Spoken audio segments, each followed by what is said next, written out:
Bonjour à tous, aujourd'hui je vous emmène visiter l'archéosite des Rues des Vignes.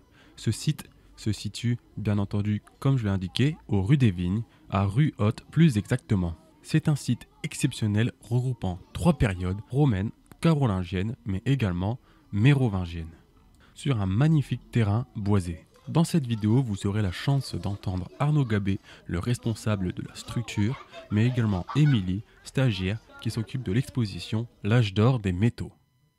Vous êtes ici sur l'archéosite de Les Rues des Vignes, un site archéologique à 10 km au sud de Cambrai, près de l'abbaye de Vaucelles.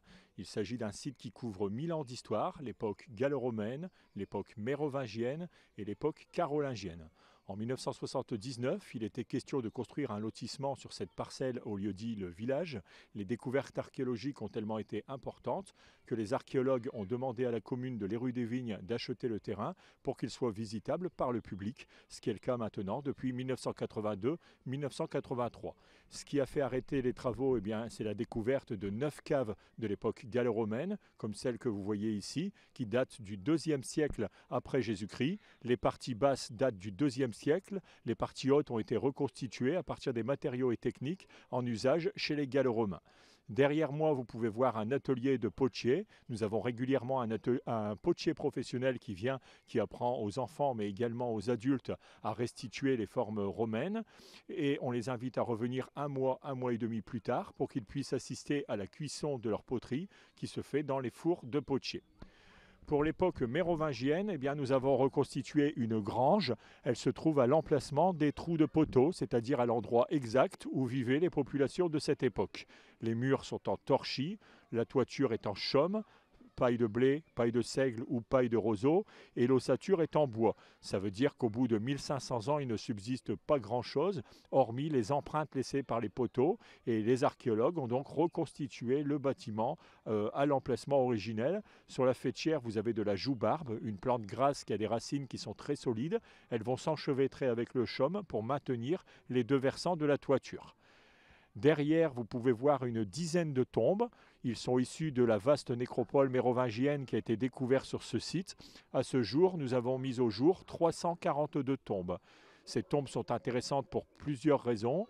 Tout d'abord parce qu'elles contenaient des squelettes. Il y avait 150 squelettes à peu près complets qui ont été étudiés en laboratoire. Cela nous a permis de déterminer l'âge des défunts, leur taille, leur sexe et leur maladie. Tous ces aspects sont développés au musée municipal de Cambrai, où vous avez donc les poteries, les bijoux, les armes, qui étaient également à l'intérieur de ces tombes païennes. Au centre de l'archéosite, nous avons un bâtiment un peu énigmatique. Il s'agit très probablement d'une chapelle de la fin d'époque mérovingienne, début d'époque carolingienne. Ce qui nous le fait dire, c'est le poisson qui est gravé sur les murs, ainsi que toutes les tombes qui se trouvent autour. Les premiers chrétiens font toujours enterrer leurs morts autour des lieux de culte. Et enfin, nous avons un espace carolingien dans la partie haute du site où se trouvent les enfants. Vous avez les bâtiments de première génération qui correspondent aux techniques qui étaient mises en œuvre au début des années 1980. En revanche, les constructions qui sont de ce côté, qui sont un peu plus récentes, ont été faites entre 2005 et 2009 par une association de jeunes bénévoles qui s'appelle le Club du Vieux Manoir. Ils ont donc restitué les bâtiments, cette fois à partir d'une fouille qui a eu lieu à Douai en 1981.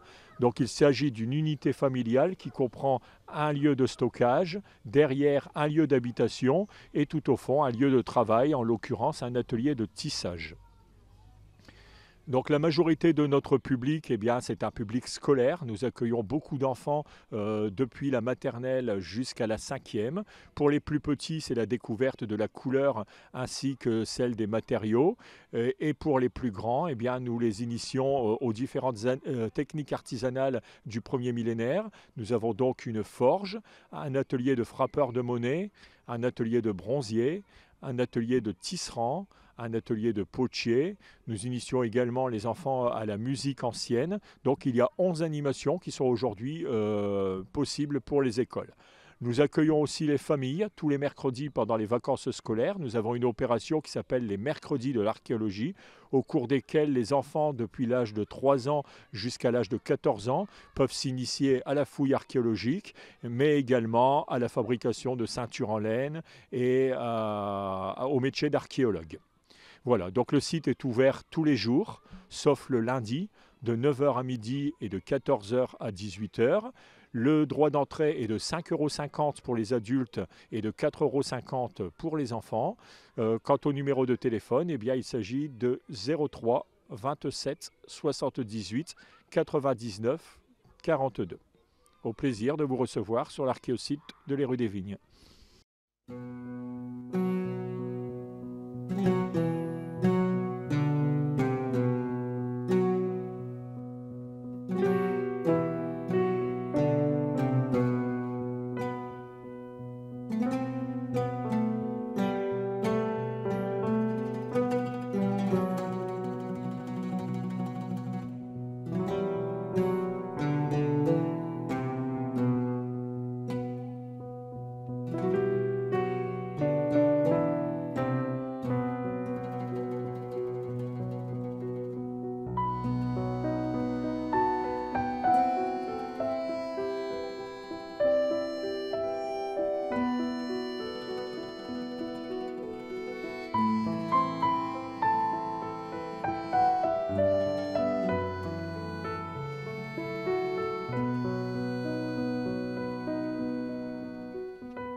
Nous sommes ici dans l'exposition L'âge d'or des métaux à l'archéosite des Rues des Vignes. Cette exposition en fait consiste à la découverte du métier d'orfèvre à l'époque mérovingienne et carolingienne. Donc on s'étale sur plusieurs périodes. C'est une exposition qui est vraiment pédagogique, qui part de l'explication de l'orfèvrerie, du métier à cette époque, des exemples d'orfèvre aussi qu'on a à ce moment-là, jusqu'à l'aboutissement, les objets que vous pouvez voir justement dans l'exposition. Donc ces objets viennent de différents musées, celui des Beaux-Arts de Cambrai, le musée Alfred d'Anicourt de Péronne et le musée Archéos de Douai. Cette exposition s'intéresse aussi bien aux grands qu'aux petits. Nous proposons divers jeux dans l'exposition pour les plus petits, pour qu'ils puissent aussi, eux aussi découvrir le métier d'orfèvre à cette époque.